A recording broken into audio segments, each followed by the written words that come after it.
Портрети, авторитети, автопортрети. Ден след Коледната нощ от телевизионния екран излъчиха модернизиран на стара приказка вариант. Червената шапчица бе пораснало стройно момиче на пъпилов хубост. Пожелая вълкът. Под вълчата кожа бе скрита в потая обвита върколашка душа. Изплашено за баба си, момичето с червено на метало потърси отговор на въпроса. Бабо, защо са ти толкова големи очите? Питаше то. За да те виждам по-добре, детето ми, казваше баба й.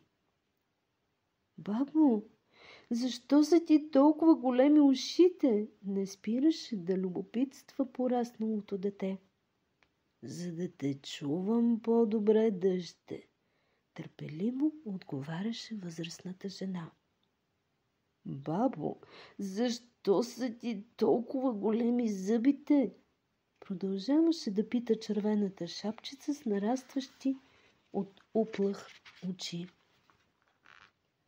За да те изям, детето ми, прокънтяха в ума бабините думи с гласа на вълка. Филмът свърши, а гласовете останаха питащи вече в моя ум. В общия празничен шум, суетня, бях спряла дори да ги чувам, когато в ума въпросително пак закънтя. Каки? Питаше моята племеница. Защо са ти толкова груби петите? Усмихнах се в отговор и думите ми шеговито прозвучаха. Такъв е периода на живота ми, мила. Уча се да ходя върху гореща земя. Посипана е с въглени пътеката под нозете ми. Затова се отдебеляват петите ми. Да стъпвам в жаравата без да ме наранява.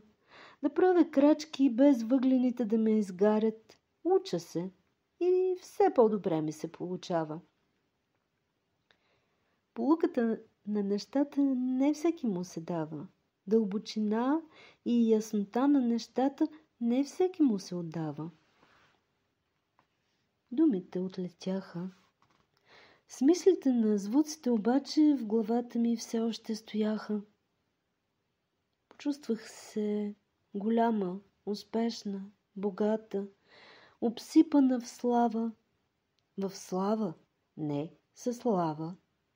Унесена в левитация изгубих земната гравитация. Замислих се в чудото, на ритъма в лудото.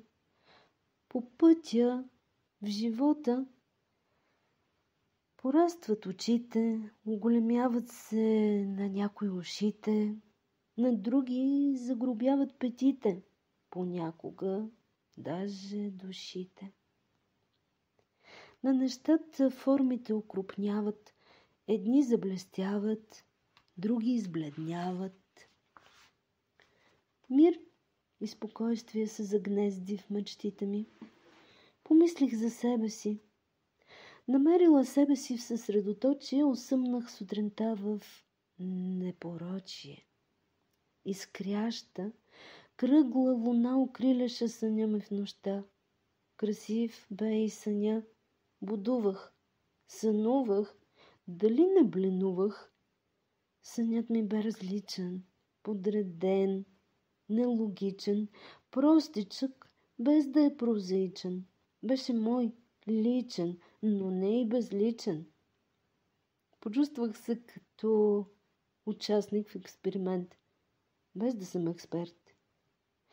Още дълго след като луната на слънцето място отстъпи, остротата на много въпроси в ума ми не се притъпи.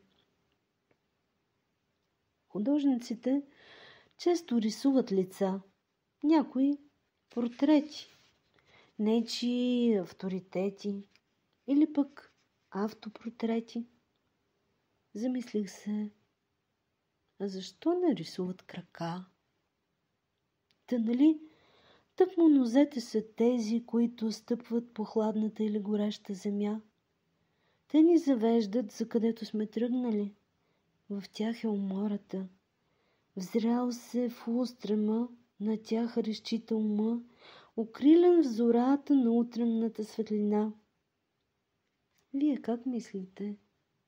Защо художниците нарисуват крака?